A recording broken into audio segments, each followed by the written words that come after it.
الله الله ربي هو الله.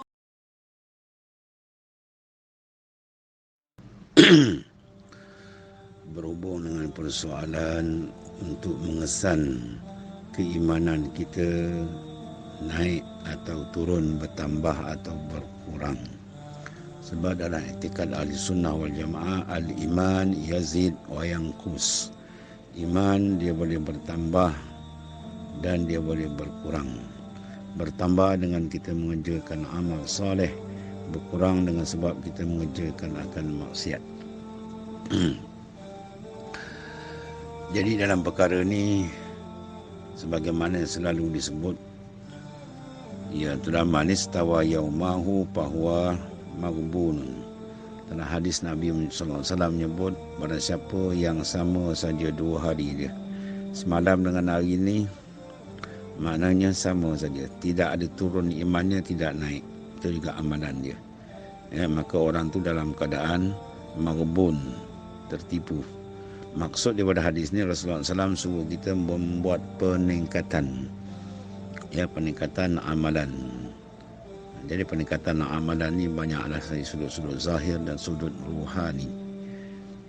Di antara kalau contoh kita kata dari sudut kita mengamalkan perintah Allah Subhanahu Wa Taala yang disampaikan oleh Rasulullah SAW. Kalau kita buat misal sekarang lah musim Covid ni lah, ya, musim Covid ni, kadang-kadang kita dalam satu rumah, ya, kita sembahyang, isteri sembahyang, suami sembahyang, isteri anak, tapi tidak solat jemaah. Sedangkan dalam hadis Rasulullah SAW, riwayat Sahih Bukhari dan Muslim daripada Ibnu Umar, salatul jamaah afdalu min salatil fadz bi 27 darajatan. Salatul jamaah, sembahyang berjamaah, afdal, mana lebih banyak ganjaran pahala daripada sembahyang seorang diri, bi 27 darajah, dengan 27 darajat. Itu hadis Sahih Bukhari dan Muslim. Baik, sekarang sejauh mana kedudukan kita tentang hadis sahih daripada Nabi sallallahu alaihi wasallam? Adakah kita mengambil ihtimam, mengambil maknanya perhatian besar? Kita dah tahu, atau menandakan kita tengok iman kita. Kalau tiap-tiap daripada arahan Rasulullah SAW mendapat tempat dalam hati kita, itu menandakan iman kita kuat. Dan dalam hadis yang lain disebut juga, ma min salasatin fi qaryatin aw badwin la tuqamu fihimus salah illa istahwaza alaihimus syaitan fa alaikum bil jamaah fa innama ya'kulu dzib minal ghamam al qasiyah. Tidak ada daripada 3 orang dalam satu qaryah, satu desa atau pelusuk kampung, tak mendirikan sembahyang jemaah, maksud dia, melainkan mengerasi akal syaitan. Mana punca manusia dikerasi oleh syaitan apabila mereka meninggalkan sunnah Rasulullah sallallahu alaihi wasallam. Maka Nabi kata, fa'alaikum bil jamaah, hendaklah kamu mengerjakan sembahyang jemaah. Fa innama ya'kul zib, sungguhnya memakan oleh serigala daripada ghanam kambing, ke minal ghanam, daripada kambing al-qasiyah, yang menyendiri. Kalau kambing ramai-ramai itu dia payah nak makan kan, kalau seorang senang dia makan, itulah syaitan. Jadi suami sembahyang di bilik lain, isteri sembahyang tengah rumah, kanan lami tengah rumah, isteri sembahyang balik pintu, anak sembahyang dekat dapur, macam-macam. Contohnya lah, itu dalam sembahyang berjamaah. Kerana suami nak sembahyang, isteri duduk sibuk kat dapur. Jadi mereka memandang benda ni adalah benda besar, tapi mereka pandang tak dapat tempat dalam hati. Sebab apa? Nafsu mereka. Kalau kerja dunia, berambat mereka. Kalau makan, boleh pergi jauh-jauh pergi cari, ya. Sedangkan dalam rumah tak berapa tapak, dia tak boleh mendirikan salat jamaah yang ditekankan dalam hadis sahih oleh Rasulullah sallallahu alaihi wasallam. Itu satu contoh. Bab sembahyang jemaah ni lah. Habis. Jadi maknanya, sebab tu disuruh kita hasibu anfusakum qabla an tuhasabu. Naklah kita menghisap diri kita sebelum kita dihisap di mahkamah qadi Rabbul Jalil di akhirat besok.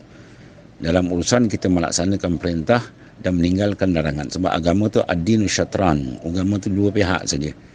Melaksana fi'lul ma'murat wa tarkil manhiyat. Melaksanakan segala perintah dan menjauhkan segala larangan. Jadi kita muhasabah sejauh mana kita dapat mendirikan perintah dan meninggalkan larangan.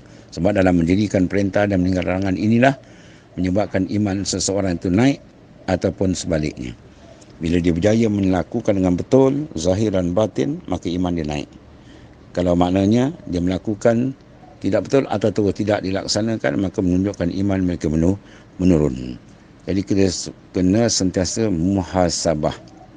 Muhasabah, terutama dalam urusan rohani kita dengan Allah Ta'ala. Ya, rohani kita.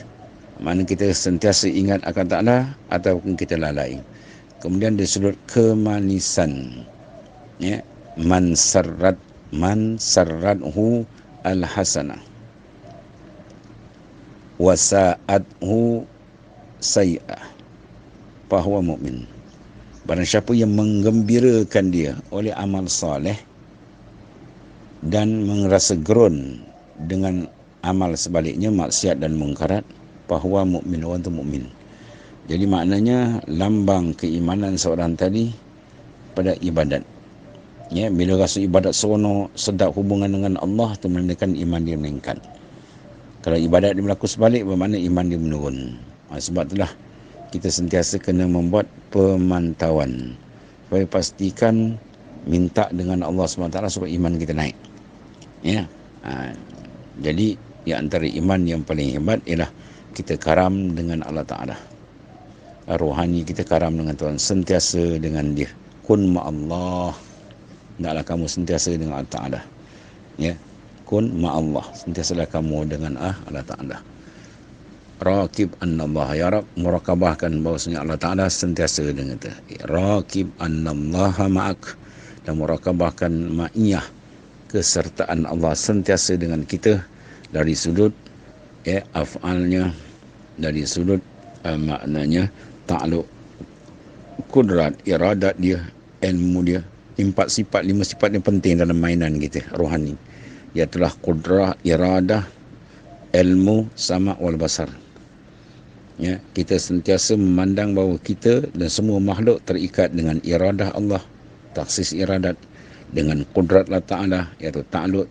Mana tanjizi hadis dia, iaitulah memandang akan taksir, memberi kesan kepada semua pelaksanaan makhluk dalam genggaman Allah Subhanahu Wa Ta'ala, kudrah dia. Dan memandang bahawa kita sentiasa dilihat, didengar dan diketahui oleh Allah. 3 benda ni bila kita sentiasa fokuskan, insya-Allah iman dia akan naik. Kalau dia lalai saja menandakan iman dia itu turun dalam konteks rohani. Sebab tu disuruh kita lazim mengingati Allah Subhanahu Wa Ta'ala dengan sungguh-sungguh. Wallahu a'lam.